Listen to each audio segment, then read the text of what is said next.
자, 우리 함께 말씀을 보겠습니다. 에베소서 2장 11절부터 22절까지 말씀, 저와 여러분 교독으로 읽도록 하겠습니다. 2장 11절부터 22절 말씀이 조금 길지만 그러나 우리 함께 또 읽어나가도록 하겠습니다. 그러므로 생각하라. 너희는 그때 육체로는 이방인이요 손으로 육체에 행한 할례를 받은 무리라 칭하는 자들로부터 할례를 받지 않은 무리라 칭함을 받는 자들이라. 그때 너희는 그리스도 밖에 있었고 이스라엘 나라 밖의 사람이라. 약속의 언약들에 대하여는 외인이요 세상에서 소망이 없고 하나님도 없는 자이더니 이제는 전에 멀리 있던 너희가 그리스도 예수 안에서 그리스도의 피로 가까워졌느니라. 그는 우리의 화평이신지라. 둘로 하나를 만드사 원수된 것 곧 중간에 막힌 담을 자기 육체로 허시고 법 조문으로 된 계명의 율법을 폐하셨으니 이는 이 둘로 자기 안에서 한 새 사람을 지어 화평하게 하시고 또 십자가로 이 둘을 한 몸으로 하나님과 화목하게 하려 하심이라.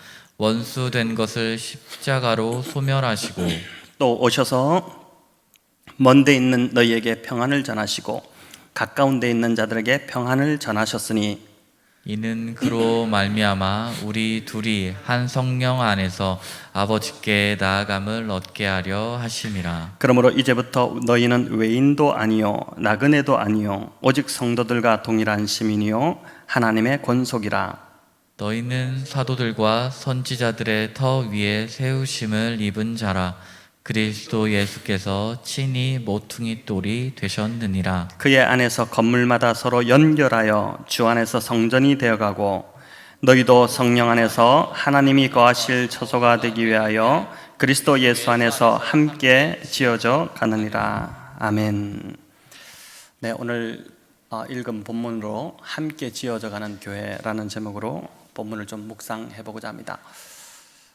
미국 플로리다에 있는 올란도 비전 교회라고 있습니다. 김인기 목사님이 담임을 하고 계시는데 이 목사님께서 20년 전쯤에 이제 처음 이 교회를 부임하실 때 이 교회가 17년이 된 교회였습니다. 그런데 그때 8대 목사로 이제 부임을 하신 것입니다.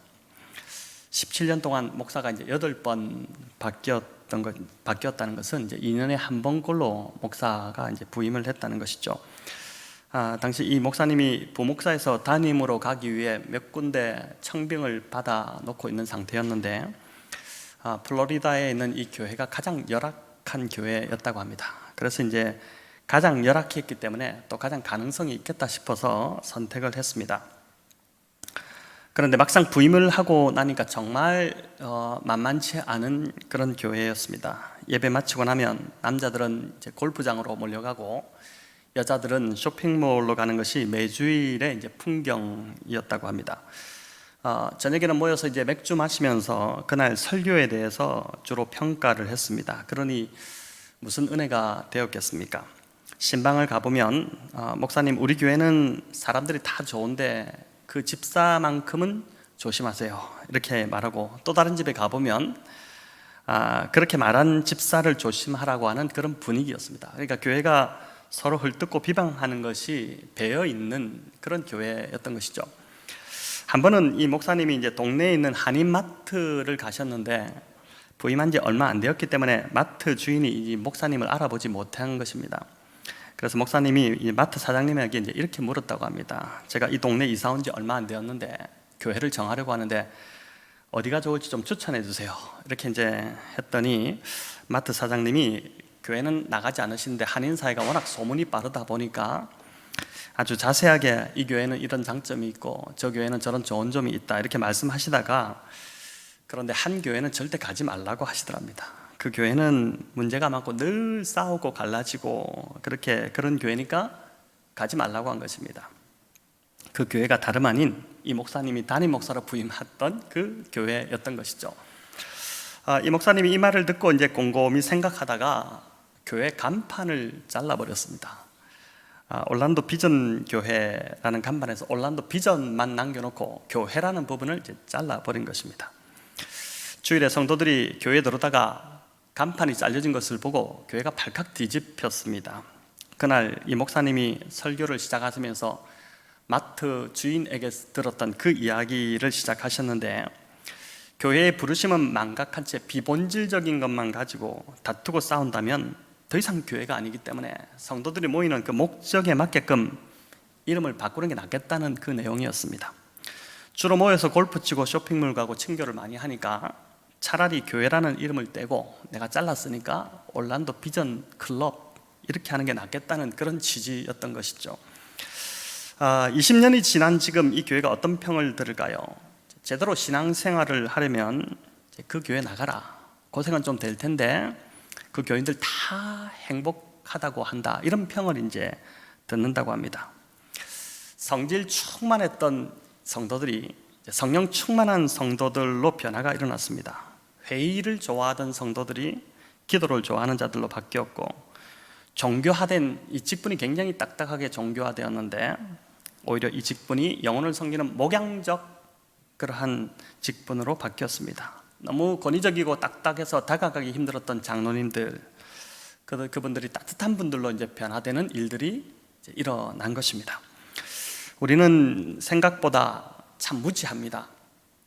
성경을 안다고 하지만 사실 잘 모릅니다. 그래서 성경이 말씀하시는 교회를 세워가는 것이 아니라 세상의 방식, 세상의 질서를 교회 안에 가지고 들어와서 교회를 때로 뒤죽박죽을 만들어 놓기도 합니다.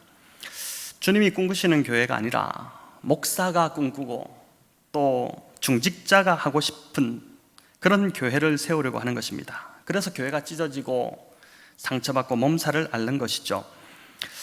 우리가 지금 이제 살펴보는 이 에베소서가 참 중요한 이유는 예수님이 꿈꾸셨던 교회, 또 예수님이 이 땅에 세우시고자 하셨던 그 본질적인 교회가 어떤 교회인지, 또 하나님이 새롭게 창조하신 우리들 이 세 사람 안에 어떤 변화가 일어났는지 그 원형을 제대로 보여주는 말씀이 바로 에베소서이기 때문에 그렇습니다. 지난주 설교를 통해서 이제 허물과 죄로 죽었던 우리들이 예수 그리스도의 은혜로 하나님의 작품이 되었다는 것을 말씀드렸습니다. 버려진 폐자전거가 피카소라는 대가의 손에 붙들렸을 때 상상할 수 없는 가치의 그 작품이 되었던 것처럼 허물과 죄로 죽었던 우리가 하나님의 손에 붙들려 최고의 작품이 이미 되었다, 앞으로 될 것이 아니라 이미 우리 안에 이런 변화가 일어났다는 것을 말씀드렸습니다. 자, 오늘 본문은 그렇다면 그렇게 작품으로 변화된 자들의 그 다음이 무엇인지를 보여줍니다. 그 다음 단계는 하나님의 이 작품들이 모여서 교회를 이루는 것입니다. 21절 우리 같이 한번 읽어볼까요? 그의 안에서 건물마다 서로 연결하여 주 안에서 성전이 되어가고. 자, 성전이 되어간다는 것은 교회를 이룬다는 것입니다. 작품 하나하나가 서로 더 위대한 작품이다, 내가 위대하니 이렇게 뽐내는 것이 아니라 마치 퍼즐의 조각처럼 그 작품들이 서로 연결되어 하나의 거대하고 위대한 작품을 만들게 되는데, 그것이 바로 그리스도의 몸인 교회라고 말씀합니다. 그리고 그 교회가 어떤 모습이어야 하는지, 오늘 본문이 이제 교회는 어떤 모습을 갖춰야 하는지 그 모습을 우리에게 보여줍니다. 먼저 11절 12절은 에베소 교회의 이방인 성도들에게 그들이 예수님 믿기 전에 어떤 존재였었는지를 생각하라고 합니다. 구약의 표현으로 말하는 기억하라는 것입니다. 그들은 여기 11절 12절을 보니까 이방인이었고 할례를 받지 않았고 그리스도 밖에 있던 자들이었습니다. 그래서 세상에서 소망도 없고 하나님도 없던 자들이었습니다. 자, 여기 할례를 받지 않았다는 것은 유대인들이 이방인들을 조롱하고 모욕하는 표현이었습니다. 하지만 유대인들도 따지고 보면 별것이 없었죠. 몸에 할례의 흔적만 지니고 있었을 뿐 할례의 의미를 모르기는 매 한 가지였습니다. 그들은 그저 할례를 행했다는 것을 자랑할 뿐이고 할례를 행해야 하나님의 백성이 된다는, 자동적으로 그냥 하나님 백성이 되는 줄 알고 그렇게 할례 받지 않은 이방인 성도들을 무시했던 것입니다. 자, 할례가 무엇입니까? 할례의 시작은 아브라함 때로부터 올라갑니다. 창세기 17장에 하나님께서 99세 된 아브라함에게 나타나셔서 자손을 주시겠다는 언약을 그렇게 맺으셨습니다. 그리고 언약의 증표로 할례를 행하라고 하셨죠.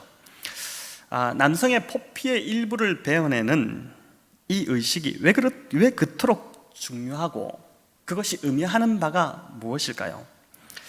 이것은 포피의 일부를 잘랐지만 상징적으로 남성성을 완전히 제거했다는 의미가 됩니다. 상징적인 의미가 있는 것입니다.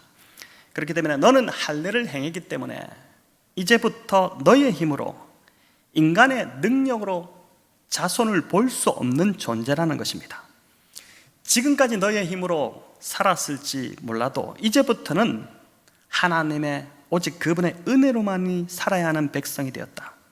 전적으로 하나님을 바라보아라. 그분을 의지할 때 하나님이 너의 삶을 책임지시고 인도하실 것이다. 여러분, 이것이 할례에 담긴 의미입니다. 자, 아브라함은 할례를 행한 이후 이 의미대로 하나님만 믿고 하나님만 바라보았고, 그래서 육신적으로 불가능하다는 그 나이 100세에 자녀를 얻게 되는 그 경험을 하게 됩니다. 에베소 교회의 이방인 성도들 역시 예수님 믿기 전에는 할례를 받지 않았다. 이 말은 자기 힘으로 살던 자들이었다는 것입니다. 그들에게 하나님이 없었기 때문에, 당연하지 않습니까? 믿을 건 자기 자신밖에 없는 것이죠. 자기 주먹을 믿고, 자기 능력을 믿고, 자기가 가진 통장의 잔고를 믿고, 그런데 그렇게 자기만 믿고 자기 능력을 의지해서 살아가는 것이 얼마나 버겁고 힘든 일입니까? 우리가 의지할 하나님이 계시다는 것, 언제든지 우리의 어려움을 호소할 수 있는, 또 도움을 요청할 수 있는 하나님 아버지가 계시다는 것이 참으로 감사한 일인 것입니다.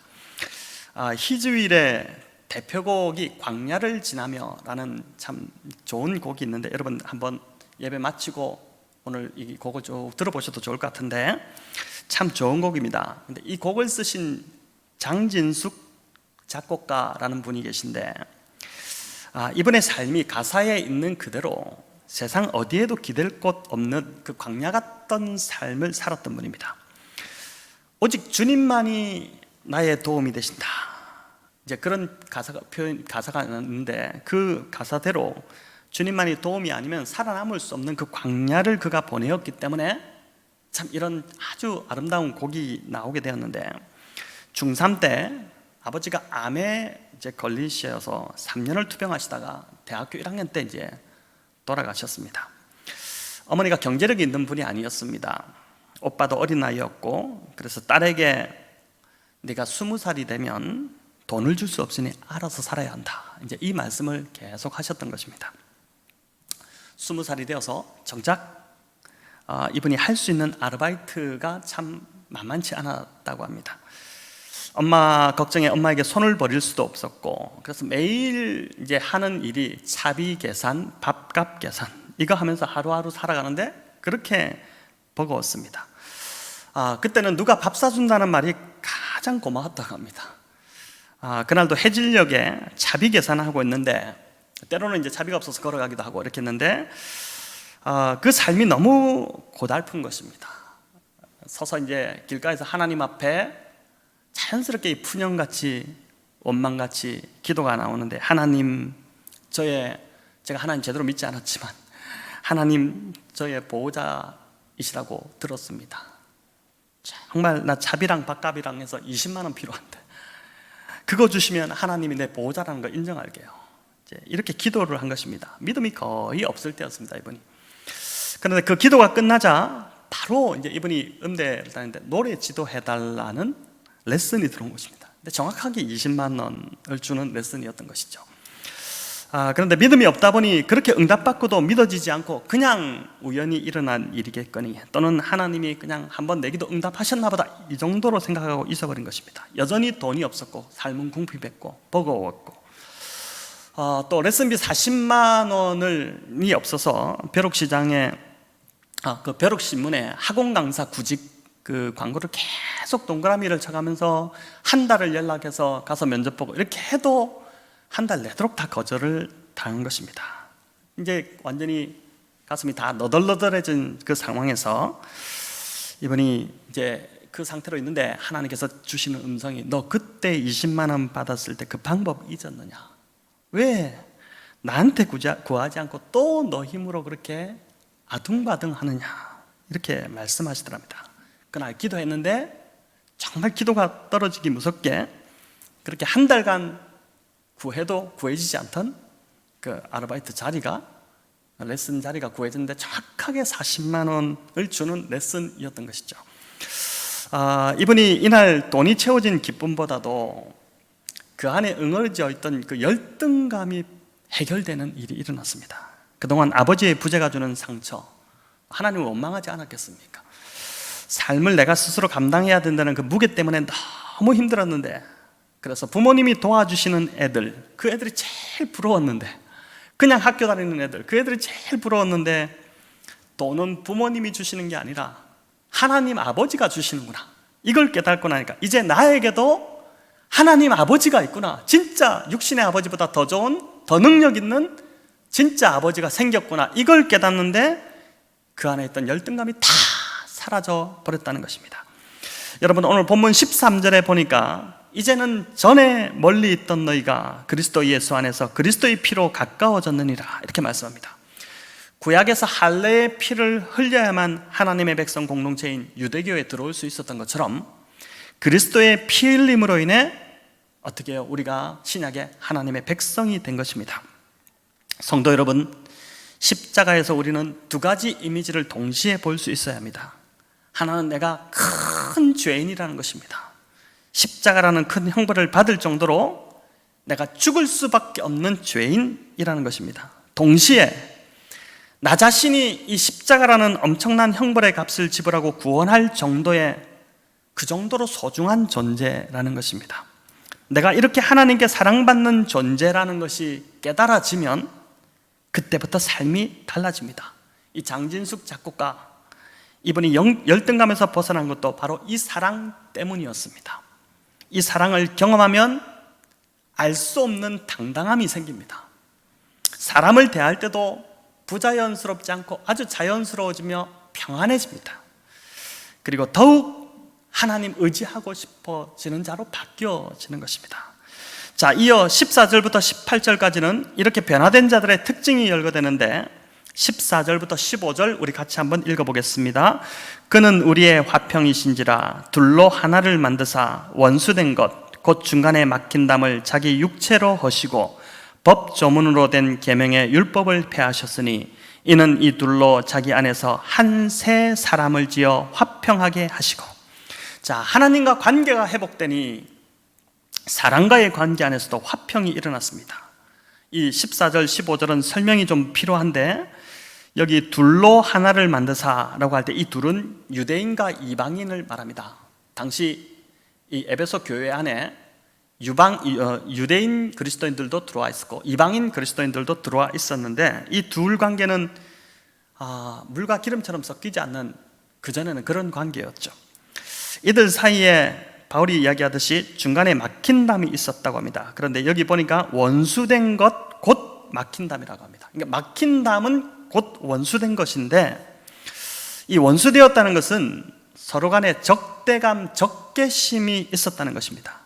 자, 이 말은 이 막힌 담 때문에 이 두 부류 안에 서로 간에 적개심이 있었다는 것인데 여기 막힌 담이 무엇일까요? 여러분, 이 막힌 담은 다름 아닌 예루살렘 안에 있는 이방인의 뜰과 유대인의 뜰, 내소를 가르고 있는 그 담을 말합니다. 이 담 안으로 이방인이 출입할 수 없었습니다. 담의 높이가 약 1.5m였는데 거기에는 헬라어와 라틴어로 편말이 탁 붙어 있었습니다. 이 담을 넘어오는 이방인들은 죽임을 당할 것이다. 자, 이 문구가 이제 딱 적혀 있었던 것이죠. 이방인 입장에서 이 문구가 굉장히 마음에 들지 않았습니다. 이 문구로 인해 선민사상 종교적 우월주의에 빠진 유대인들, 그들만 보면 막 적대감이 일어났던 것이죠. 또 유대인들 입장에서는 이런 헬라 이방인들에 대해 아주 반로마적이고 또 미신적이고 야만적인, 그래서 그들을 그렇게 취급을 해버린 것입니다. 그러니 서로 가까워질 수 없었습니다. 서로 손가락질하고 적대적이니 어떻게 하나가 될 수 있었겠습니까? 그런데 놀랍게도 14절에 보시면 예수님께서 이 막힌 담을 자기 육체로 허무셨다 이렇게 합니다. 예수님으로 인해 구원받은 자들이 1세기 교회 안으로 들어왔는데, 이 들어온 자들이 이방인도 있고 유대인도 있고 막 섞여 있었습니다. 근데 놀랍게도 1세기 교회에서 이 절대 섞이지 않던 적대감에 이글거렸던 이 두 부류가, 유대인과 이방인이 하나 되는 일들이 일어난 것입니다. 이뿐 아니죠. 주인과 노예가, 종이, 또 남자와 여자가, 아내와 남편이 그리스도의 몸인 교회 안에서 그들을 맡고 있던 모든 담들이 그리스도 예수 안에서 다 그 교회 안에서 무너졌던 것입니다. 또 15절에 보면 법조문으로 된 계명의 율법을 폐하셨다 이렇게 합니다. 칼빈은 에베소서 주석에서 이 법조문들이 할례법, 은식법, 안식일이나 절기법, 뭐 이런 의식법이라고 했습니다. 할례법을 앞세워서 무할례자라고 이방인을 조롱했으니 이런 율법들 때문에 계속 이방인과 유대인들이 분리되고 단절되었던 것이죠. 바울은 이들에게, 이제 유대인들에게 율법을 지킴으로 구원받는 것 아니다, 율법의 공로주의를 앞세우지 마라, 그것으로 구원받는 것이 아니라 오직 그리스도를 믿음으로 구원받는다라고 이제 가르침으로 이 율법의 공로주의를 완전히 무력화시켜버린 것입니다. 자, 이어 15절에 보면 이 둘로 자기 안에서 한 세 사람을 지어 화평하게 하셨다 이렇게 합니다. 유대인과 이방인을 그리스도 안에서 한 세 사람으로 지었다 이렇게 하는데, 여기 한 세 사람은 집합적인 개념입니다. 한 사람 아담이 모든 인류를 대표한 것처럼 여기 한 세 사람은 그리스도 안에서 시작된 새 인류를 말합니다. 즉 교회 공동체를 말하는 것입니다. 교회 공동체 안에서 이방인과 유대인의 적대감을 무너뜨리고 화평케 하시고 하나 되게 하셨다는 것입니다. 또 17절을 보면 또 먼데 오셔서, 우리 같이 한번 읽어볼까요? 17절, 또 먼데 오셔서 먼데 있는 너희에게 평안을 전하시고 가까운 데 있는 자들에게 평안을 전하셨으니. 자, 여기 먼데 있는 너희들은 누구일까요? 이방인들을 가리킵니다. 가까운 데 있는 자들, 유대인들을 가르치죠. 예수님께서도 복음을 전할 때 예루살렘과 유대와 사마리아와 땅끝 가까이 있는 유대인들이 이제 유대인들이고, 먼데 있는 자들이 이방인들인데, 이방인들 유대인들에게 똑같이 뭐를 전하셨습니까? 평안을 전하셨습니다. 여기 평안은 개인적 내적 평안이 아니라 관계적 평안입니다. 그리스도로 인해서 하나님과의 수직적 관계, 그리고 사람과의 수평적 관계가 다 평안이 이루어진 것입니다. 그러니까 교회는 이런 관계가 무너진 관계가 회복되는 공동체, 그게 교회라는 것입니다. 인생은 보니까 관계에 어려움이 없으면 정말 평안이 옵니다. 가장 큰 복이 보니까 다른 것이 아니라 관계의 복인 것 같습니다. 대부분 사람들이 관계 때문에 힘들어합니다. 교회도 보니까 봉사하는 것은 그리 어렵지 않습니다. 관계 때문에 힘들어하고 시험 들고 심지어 교회를 떠나기도 합니다. 창세기 4장에 보면 가인이 범죄하고 나서 가장 먼저 한 일이 뭐냐면은 에녹성을 쌓는 것이었습니다. 범죄한 죄인이 가장 먼저 한 일이 성을 쌓는 것, 성을 쌓았다는 것, 담을 쌓았다는 것이죠. 하나님과 세상과 담을 쌓은 것입니다. 이렇게 해서는 해결이 안 되는 것이죠. 우리 모두는 예외 없이 다 연약합니다. 우리 다 연약한 존재입니다. 다 공사 중입니다. 다듬어지고 깨어져야 될 부분이 한두 군데가 아닌 것이죠. 그래서 잠언 27장 17절 이렇게 말씀합니다. 철이 철을 날카롭게 하는 것 같이 사람이 그의 친구의 얼굴을 빛나게 하느니라. 자, 힘들지만 교회 공동체가 이 역할을 한다는 것입니다. 내 힘으로 안 되니까 기도하는 것이고 울부짖는 것이고 성령의 도우심을 구하면서 관계를 회복하려 할 때 우리 안에서 주님의 형상이 빚어지게 되는 것입니다. 그래서 힘들더라도 교회 안에서 이제 스스로 담을 쌓지 말고 함께 계속해서 관계를 해결하려고 할 때 그때 어떻게 됩니까? 내 안에 주님의 형상이 빚어지는 것을 경험하게 되는 것이죠. 자, 19절은 이제 이렇게 말씀합니다. 우리 같이 한번 읽어볼까요? 그러므로 이제부터 너희가 외인도 아니요 나그네도 아니요 오직 성도들과 동일한 시민이요 하나님의 권속이라. 여기 중요한 것은 이제부터입니다. 12절과 13절에도 보니까 12절에는 그때에, 또 13절에는 이제는 이라고 시제가 확연히 구분됩니다. 예수 믿기 전에는 이런 모습이었겠지만 예수님 믿고 난 이후에는 분명히 달라졌다는 것입니다. 다른 신분이 되었다는 것입니다. 그래서 예수님을 믿는다는 것은 분기점이 분명하게 있어야 합니다. 예수님을 만나기 전과 후는 분명히 이제 달라져야 합니다. 물론 사람이 갑자기 완전히 바뀌지 않습니다. 좋아졌다가도 또 나빠지기도 하고 하지만 그러나 점진적인 변화가 반드시 있습니다. 내가 예수님을 오랫동안 믿었는데 몇십 년 믿었는데 별로 변화가 없다, 이런 것은 없습니다. 그거는 안 믿는 것이고 성령 세례를 아직 받지 않은 것입니다. 우리 안에 성령이 거하신다면 성령의 열매가 자연스럽게 맺히기만 합니다. 성령께서 우리를 그렇게 인도에 이끌어 가십니다. 요한복음 15장에 주님이 마지막으로 들려주신 포도나무 비유처럼 우리가 그분 안에 또 말씀 안에 계속 거하기만 하면 저절로 열매가, 뭘 해서가 아니라 저절로 그냥 열매가 맺혀지게 되는 것입니다.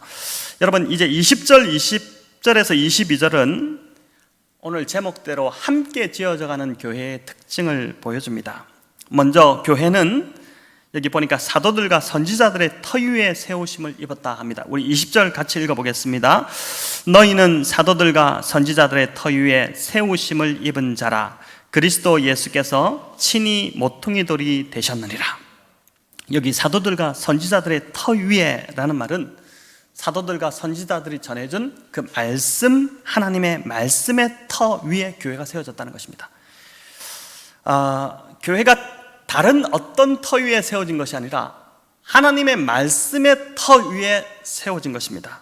교회는 그리스도의 몸이 교회이고 그 몸을 이루는 우리 각각 지체들이 교회인데 그 교회를 지탱하는 기초가 다름 아니라 하나님의 말씀이라는 것이죠. 교인인 우리들이 흔들리지 않는 견고한 인격을 얻기를 원합니다. 다들 참 내가 좀 흔들리지 않고 요동치지 않고 그냥 좀 견고하게 서 있는 참 고상한 그런 인격을 얻기를 원하는데 어떻게 그렇게 할 수 있을까요? 그것은 다름이 아니라 그 터 위에 서 있으면 됩니다. 말씀을 꾸준히 읽고 묵상하는 것입니다.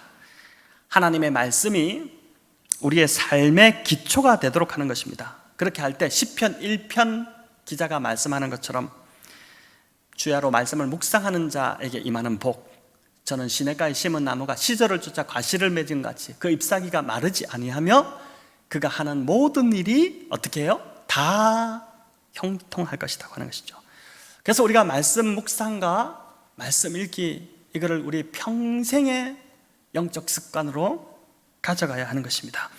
또 교회 공동체의 기초, 이것은 말씀이 되도록 해야 한다는 것입니다. 교회가 다른 것이 아닌 진리의 말씀의 터 위에 세워져야지만이 흔들리지 않습니다. 성도들이 말씀으로 성숙되어 있으면, 말씀에 서 있으면 분별력이 생깁니다. 교회에 일어나는 일들에 대해서도 분별력이 생기게 되고 웬만한 시험이 와도 흔들리지 않습니다. 20절에서 말씀하는 또 한 가지가 있는데 예수님께서 모퉁이 돌이 되셨다, 이렇게 합니다. 그러니까 사도와 선지자들의 터, 그 말씀의 터 위에 교회가 세워졌고 또 이 교회는 예수님이 그 터가 다져진 그 위에 모퉁이 돌이 되셨다는 것입니다. 이 모퉁이 돌이 뭘까요? 여러분, 모퉁이 돌은 건물의 그 기초에 놓여서 건물을 지탱하는, 그래서 두 벽을 이렇게 이어주는 역할을 하는 그 이제 지지하는 주춧돌입니다. 이 돌이 없으면 건물은 무너지고 맙니다. 건물이 안전하고 튼튼하려면 이 모퉁이 돌, 머릿돌과 연결이 되어 있어야 합니다. 그렇듯이 교회가 견고하게 성장하려면, 건강하게 계속해서 자라가려면 모퉁이 돌인 예수 그리스도에게 지속적으로 연결되어 있어야 한다는 것입니다. 성도가 사람을 의식하지 않고 주님을 바라보게 하고, 또 사람을 의식하지 않고 예수님을 더 의지하게 하는 것, 그게 이제 그리스도에게 연결되는 것이죠. 교회가 또 목회자인 저희들이 이제 해야 될 일들이 바로 이 일인 것입니다. 자, 여러분, 이제 마지막으로 살펴볼 것은 22절인데, 교회는 그리스도 안에서, 그리스도 예수 안에서 함께 지어져 가고 있다, 이렇게 합니다. 한번 같이 읽겠습니다. 너희도 성령 안에서 하나님이 거하실 처소가 되기 위하여 그리스도 예수 안에서 함께 지어져 가느니라. 아멘. 자, 이 말씀이 참 좋습니다. 그리스도의 몸인 저와 여러분, 그리고 백원영동교회는 아직도 완성되지 않고 함께 지어져 가고 있다는 것입니다. 요즘 교회가 세상에서 비방을 받고 또 관심도 없는 것 같지만, 그러나 우리 하나님 아버지께서 교회를 어떻게 보실까요? 여러분, 시편 16편 3절 참 놀라운 말씀이 있는데 우리 같이 한번 읽어봅니다. 마지막으로 한번 읽겠습니다. 땅에 있는 성도들은 존귀한 자들이니 나의 모든 즐거움이 그들에게 있도다. 여러분, 여기 땅에 있는 성도, 교회입니다. 교회 공동체입니다. 참 이 말씀이 놀라운데, 하나님께서 나의 모든 즐거움이 그들에게 있다, 이렇게 말씀하십니다. 그리스도의 몸인 저와 여러분을 세워나가는 것, 또 백원영동교회를 세워나가는 것, 여기에 하나님의 모든 관심이 있고 모든 즐거움이 여기에 있다는 것입니다. 여러분, 이 말씀이 얼마나 큰 위로가 됩니까? 비록 교회는 연약해 보이고 말도 많고 탈도 많고 문제도 많은 것 같지만, 그래도 교회가 소망인 이유는 하나님의 모든 즐거움이 이 교회 위에 있고, 이 교회를 통해 저와 여러분을 주님 닮아가는 자로 세워가시기 때문입니다.